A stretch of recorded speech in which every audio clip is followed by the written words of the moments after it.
buli kaseera wabaawo ekyokuyiga.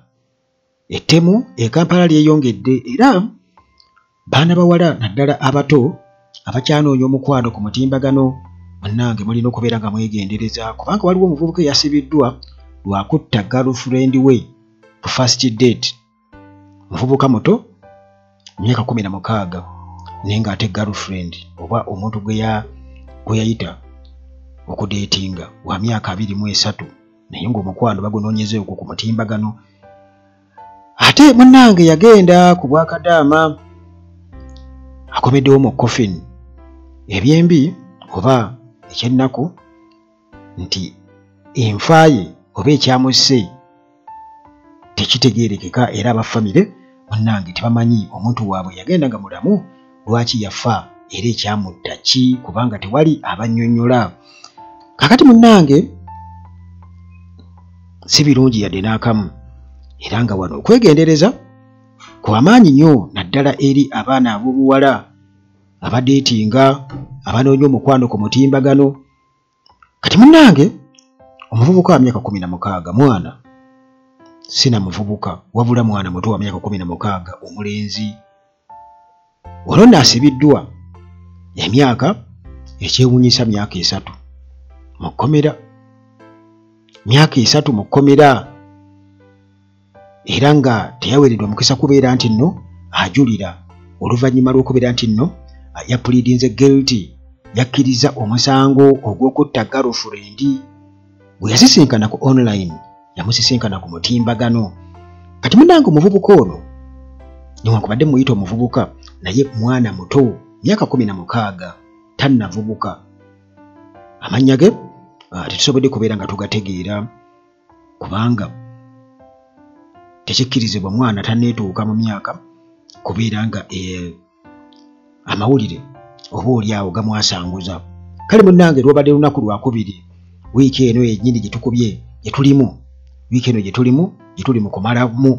mu kumalako omulamuzi Margaret Mutonyi owa High Court Criminal Division wano mu Kampala oluvannyuma lw'okubeera nti munnange yakakasizza nti omusango guno gw'amaanyi gwa naggomola era bw'atyo n'akakasa nti ekituufu kiri nti okusinziira ku bibonerezo ebiweebwa abaana abatannaba kutuuka mu myaka egyo egy'ekikulu nga ssemateeka bw'alagira abaana b'emyaka egya wansi ba juveniles offenders wano mu Uganda nti ekibonerezo ekisengayo obunene ku mwana omuto kati ng'oyo myaka 16 13 tanaweza myaka 18 ekibonerezo ekisingayo ne bw'aba akoze ekyo oba ki kakati okutta omuntu kyekisembayo myaka 3 gye bamusiba. Myaka 3 gye bamusiba tebasukkawo ye maximum sentence. Munnange omulamuzi bw'atyo yakakasizza n'agamba nti omusango guno gugwe wansi wa kategori oba ekika ky'emisango egyo egya rare era n'agamba nti kooti ekkiriza nti oludda olwabi nti lwagala oba lwasabye nti ekibonerezo ekisembayo kye babeera bamuwa ng'amateeka munnange bwe galagira ku baana abatannaba kubeera nga baweza emyaka 18. Kati newankubadde munnange yakkiriza omusango naye nga baagala ekibonerezo ekisembayo kye babeera bamuwa. Naye kati omulamuzi Mutoni bw'atyo n'abeera nga annyonnyodde nti ekibonerezo ekisembayo ku mwana atannaba kuweza myaka 18 wano e Uganda tekibonerezo ekisembayo myaka 3. Kale bw'atyo n'agamba nti ono agenda kusiba myaka 3. Omulamuzi Mutoni era bw'atyo n'agamba nti okusinziira ku juvenile justice system nti tebawaawo nnyo bibonerezo bikakali nnyo era nti okusinziira ku kibonerezo oba ku kibonerezo ekisembayo kyekyo awo bakuba myaka 3 era ono newankubadde akkiriza omusango agenda siba myaka 3. Kakati munnange okusinziira ku mpapula eza kkooti ebiriko ku musango gw'omwana ono emyaka 16 eyatta girlfriend, ebiriko biraga nti omwana omuwala oba ow'emyaka 23 ayitibwa Latifa Wotali bw'atyo yakyalira omuvubuka ono akaana kano ak'emyaka 16 mu maka gaako Wakiso district ewaabwe waako. Ennaku z'omwezi zaali 17 mwezi gwa 2024. Kati bwe baasisinkana online ne ba developingira okwo mukwano, bannange Wotali bw'atyo yayitibwa omuvubuka ono ajja mukyalireko, jangu nkyalireko. Bannange kigambibwa okuba nti bwe yatuuka eyo Wotali ng'atuuse, Latifa Wotali atuuse bw'omuvubuka bw'atyo munnange omuvubuka akaana kano yadde nkayita akavubuka naye kaana kato myaka 16 ne kongeza volume eya music ne kakwata ekintu kye kakwata ne kakifuuyira omuwala mu face okusobola okutta vision ye n'abeera nga talaba. Kakati olwo munnange ne kasooka kakwata ne kalyoka kakwata ennyondo gye kali kategese obulungi awo n'ejjambiya ne katandika okumukuba ennyondo ng'eno ne kamutemaatema. Era okukakkana munnange ne kakwata omulambo gwe ne kagutwala mu kayumba ak'embwa akaali awo ewaka. Mu kayumba k'embwa munnange okusinziira ku kkooti bagamba nti ebiri ku papula wa kkooti ebiriko omusango guno bagamba nti akavubuka kano akaana kano akalinza k'emyaka 16 bwe kati ne kalongoosa bulungi ennyo ennyumba era n'engoye ezaaliko omusaayi ze kaali kambadde ne kazookya. Kati olwo n'akwata byonna ebyali bikwata ku Latifa Wotali omugenzi, identity card ye n'ebirala n'engatto, essimu, byonna ne bye yakozesa okubeera nga amukuba ennyondo n'ejjambiya era n'abisuula mu pitira train,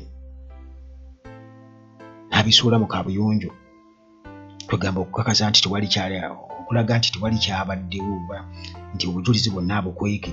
Kati olwo muganda w'akalenzi kano yazuula omulambo, poliisi bagiyise, kavubuka bakakutte ne kakakasa nti ke katta Wotali. Era munnange okugezaako okudduka ne bakakwatira wa sisita waako, mukaka ga sisita waako nga kagezaako okubeera nga kadduka. Munnange akaana kano ak'emyaka 16 gyokka kigambibwa okuba mu kunnyonnyola nti katta Wotali oluvannyuma lw'okuyombamu. Okusinziira ku kunoonyereza bakabuuza kajujujuju w'ebibuuzo, lwaki wamutta? Kagamba nti baasooka kuyomba. Era munnange okusinziira ku kunoonya kwa poliisi baakizuula nti akaana kano ku myaka 16 kakozesa ebiragalalagala, era baasangawo ebiragalalagala ewaako bwe kaali kwasula mu kaluumu kaako.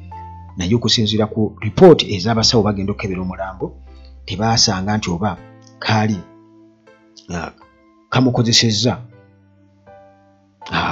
oba kamukasa akaboozi, nedda, ekyo tebaakisanga. Kitegeeza tewaaliwo kintu kyonna kye baakola kikwatagana n'ekyo.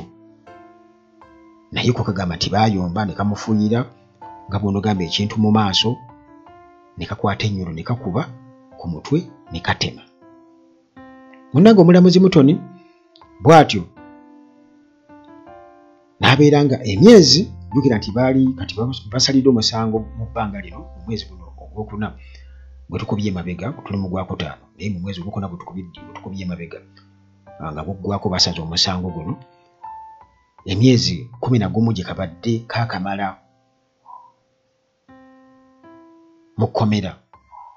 Era bwe batyo baagisazeeko baagijje ku myaka 3. Kitegeeza nti awo ne babeera nga balina kubeera nga bamusibya ebbanga nga tiyubira emyaka 3 kubanga emyezi 11 abanzi ogibeera ng'agisavinga mu kkomera. Era omulamuzi n'agamba nti singa aweza emyaka 18 kitegeeza nti bagenda mu transferinga bamugye gye bakumira abaana abatanaweza myaka 18 bamutwale mu adult facility eri abantu abawezezza ebikkomera ly'abantu abakulu abawezezza emyaka 18 n'okudda waggulu. Kakati olwo munnange kitegeeza bagenda kuba bamusiba emyaka 2 ndowooza n'ennaku 23. Kale newankubadde munnange bamusalidde emyaka okusinziira ku mateeka omwana atanaweza myaka 18 gy'alina okubeera ng'asibwa ekibonerezo ekisembayo kya myaka 3 ne abantu bagamba nti nedda ekyo tekikola. Okusinziira ku kikolwa kye yakola asaana kusibwa myaka gisukka awo. Naye munnange bannayuganda oyinza okwebuuza babadde kiki ekiri mu maaso mu Uganda okudeetinga online si kirungi. Era omulamuzi yagambye waakiri nti bw'oba odeetinga online genda mu public place, togenda wa muntu kubanga munnange eyo abantu basobola okukola ekintu ekikyamu era abantu bangi bafudde ebintu ebifanaganako bwe bityo nti omuntu avaano n'agenda.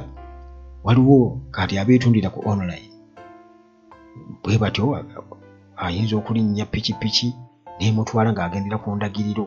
Abaana abawala babikola wano e Kampala n'agenda n'asula gy'atamanyi olw'okuba anoonya ssente, bamusuubiza ssente. Kale ebintu ebyo munnange era biviiriddeko abantu bangi nnyo okufa kubanga embeera gy'ogenda otuuka eyinza tomanya lwaki oli akuyita ewuwe, ayinza okuba nga ye munnange mutulugunyi mulungi nnyo, aba akuwadde ssente ze naye nga mutulugunyi mulungi nnyo. Kale munnange abantu balina okubeera nga beegenderereza ddala, naddala abaana abawala ku nsonga ezikwatagana n'okudeetinga naddala ebintu bya online ebyo kubanga munnange buli muntu ow'omuze omubi omusanga eyo. Kale kiba kitegeeza nti ng'omulamuzi bwe yagambye nti ogenda kusinkana muntu public place, making sure nti abantu bamanyi gy'oli, banno bamanya nti ali genze gindi ali ne gundi, probably n'ennamba gy'olaga olina okubeera ng'ogibawadde bamanye nti omuntu gw'ali naye ennamba ye eno. Munnange ate era mu mbeera ey'ennaku waliwo omuwala omugenzi kati amanyikiddwa nga Teddy Namata era nga sitole ye ebaddeko ku mutimbagano yafiira munnange mu nsi z'Abawarabu. Bwe batyo bamukomezaawo okuva e Saudi ku kyeyo mu ssanduuko era nga wabaddewo akasirikiro k'amaanyi nnyo ku lunaku olwokuna omubiri gwe waatuuse ogwa Namata, Teddy Namata mu myaka 27, omwana muto nnyo. Wano munnange yabadde yagenda kuba kyeyo Saudi Arabia. Munnange ekibi yakomyewo ng'ali mu coffin. Famire ye bwe batyo nga bawerekeddwako ab'eŋŋanda n'emikwano. Baafunye omulambo baagufunye okuva ku airport wali Entebbe era nga munnange embeera kwegamba yabadde yabunkenke nnyo. Kakati kigambibwa okuba nti omwana ono yagenda okuba ekyeyo Namata yagenda e Riyadh mu 2023 agenza okufuna akasente yava Luweero eyo nga agenza oba oli okulabirira famire egyalese eno ng'era bwe bibeera, naye munnange n'afa mu mbeera etaategeerekeka era ng'ekyamutta oba yafaaki teri amanyi.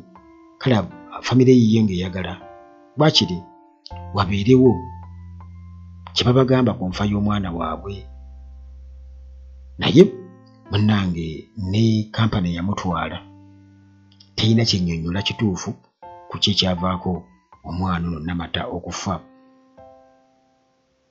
Baagala bamanye bumanya nti kale waakiri omutima gubakke bamanyi nti omuntu waffe yafa kino na kino, naye nga bwe nkutegeezezza tebabanyega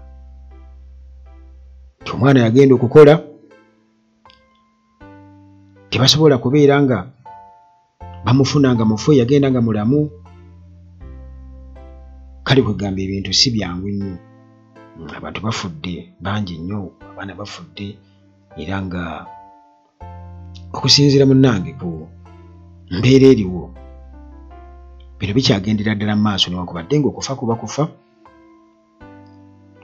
naye ng'ate abantu bafa mu mbeera etategeerekeka. Kati nfa y'ono omuwala Teddy Namata bo baba family bagamba nti baali badde baagala wabeerewo okunoonyereza. Wabeerewo okunoonyereza waba oli awo nti waliwo kati okuliyirira compensation oba oli awo kampani zino kati ngezitwala abaana abo Labour Export Company eyinza okuba nga erina byetya nti ebiyinza okugikwatirayo mu kunoonyereza nga lwe bitatambula bulungi mu kugaba omwana ono gy'agenda okukolera. Kale bw'atyo munnange Namata bwe yafa naye nga teri amanyi family eyagala kumanya omwana yafa ki naye nga waliwo annyonnyola teri annyonnyola. Kitalo ddala era sigenda kuba nga nsukkawo wano mawulire ga nnaku era nga ekinyiso kibadde kukubeera nti n'abaana abawala beegenderereze ddala. Weewaawo n'abaana abalenzi balina okubeera nga beegendereza naddala ebiduula naye kati abaana abawala nti kati ng'akalenzi ako kabadde kanywa ebiragalalagala abamu kubanga omuvubuka wabanga anywa ebiragalalagala ayagala ne girlfriend naye amuwaanyweko. Kati abaana abawala boononekedde awo nnyo mu kunywa ebiragalalagala era babiyigira ku ba boyfriend n'omwenge. Kati boononekera awo kubanga ndabyeko aboononese mu ngeri efaanaganako bwetyo. Kale okwegendeza kulina kuba kw'amaanyi naddala eri abazadde. Faayo nnyo okumanya omwana gy'alaga ne parental care kikulu nnyo.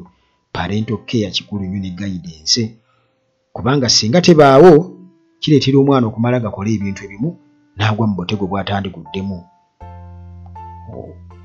nti singa abadde akugirwa era ng'aliko baati okubeera nga bamubuuza gy'ava ne gy'alaga.